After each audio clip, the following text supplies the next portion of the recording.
I love telling stories with my minis. Now, if you're just painting them to play a tabletop game, sometimes you're in a rush, you just want to get them done.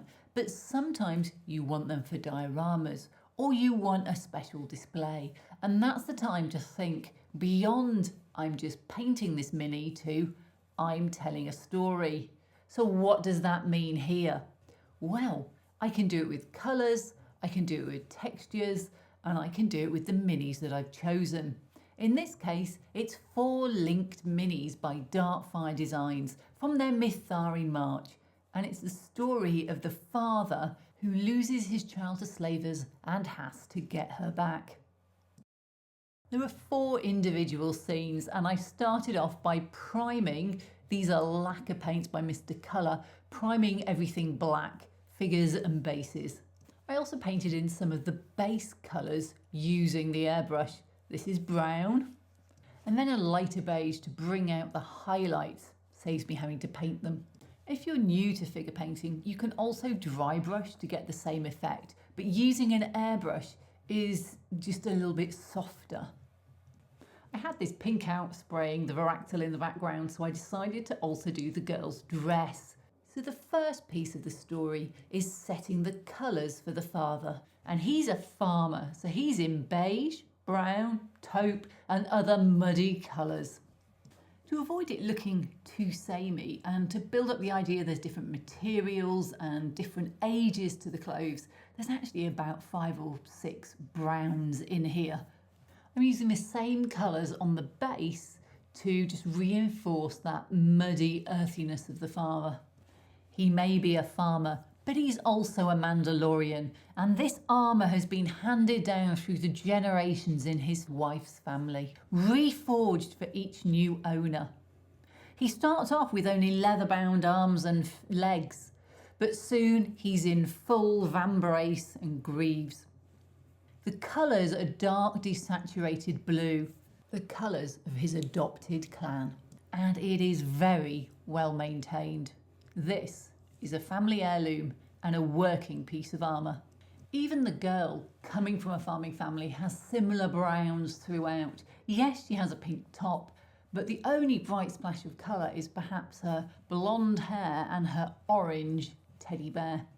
And that teddy bear, actually it's a little Mandalorian, is an example of how you can use a theme to link through dioramas to tell that story. It's bright orange so it stands out, and it's in 3 out of the 4 dioramas. It's not in the one where he's busy chasing, but every time he's thinking of the girl, it's there. Every time he's rescuing her from the slavers, it's there, and it ends up finally in her hands. So now the base coats are down, I know the colours of everything, it's time to bring them to life.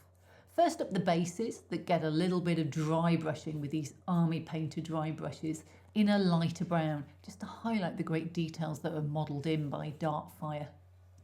The Trandoshan slaver gets painted in actually quite dark, not particularly striking colours. He's not the important part of this story. The father and his daughter are. So here we are, base coats done. Most of the details tweaked and touched up. But now it's time to bring them to life. And the best way to do that is a wash. Now I used a red wash on the pink areas, a variety of brown washes on the farmer, with a dark black on his guns, green washes on the Trandoshan, and blue wash on the helmet. Now one area of the model that I think people sometimes overlook is the base. You can use that base to tell some amazing stories. Even if your mini's just going in an army, a little bit of broken clanker on the base shows a clone's been doing his business. And for this, I wanted to show that he's dragged down by the mud, the father. It's all wet and glossy and looks horrendous. It's the brown paint highlighted dark wash and then Tamiya gloss over the top for the shine. But if you look at that last one, it doesn't get the gloss, because by then he's back on firm ground. He's got his daughter back. He's no longer slogging through the mud.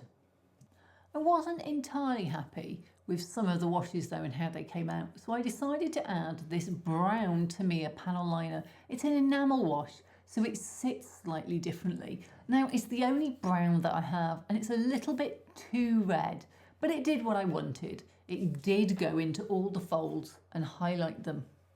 Now, I mentioned that textures tell a story. I took these downstairs, clipped them like this, and sprayed them with a matte varnish because everything looked a bit too glossy. And having sprayed that matte varnish, I called them done. I took some photos, you can see them here, and I put them on a live stream, and that was April. Now, one of the advantages of now being November and me remembering I haven't actually put this video out is it's given me time to take stock of them, and that can be really useful to come back a little bit later and look at things again. So I'm going to fix two things. One, the girl's face. It just looked a bit muddy in certain aspects. And two, the shine on his tunic. Now, I don't mind if his helmet's shiny, it's well maintained. But I do mind if his tunic looks like it's made of plastic. So I painted on some matte varnish. Now, the only thing to note is if you put this on too thickly, it will dry with a little bit of white. It's just an acrylic varnish. It's got white powder in it to make it matte, and it can pool. So just make sure you don't put it on too thickly. And with that, we're done. I may look like a simple farmer, but my wife is Mithari and has taught me many skills. Skills that make me a nightmare for people like you. If you let my child go now, that'll be the end of it. I will not look for you. I will not pursue you. The farmer was married to a Mithari, and they lived a simple yet fruitful life. And she taught him some of her traditions. One day, lizard slavers came, killed her and stole the child. The farmer donned his wife's armour, swore a pact under the ancient Mithari spirits, and hunted the lizards down. This is a story of that hunt. So there we go, the final story. Just remember, when you're doing something that has a theme to it, use the colours, use the textures, use your bases, and most of all, choose minis that really work well for it. I'm blessed that Darkfire Designs, Ty from there, produces such great minis that all I really had to do for these was paint them.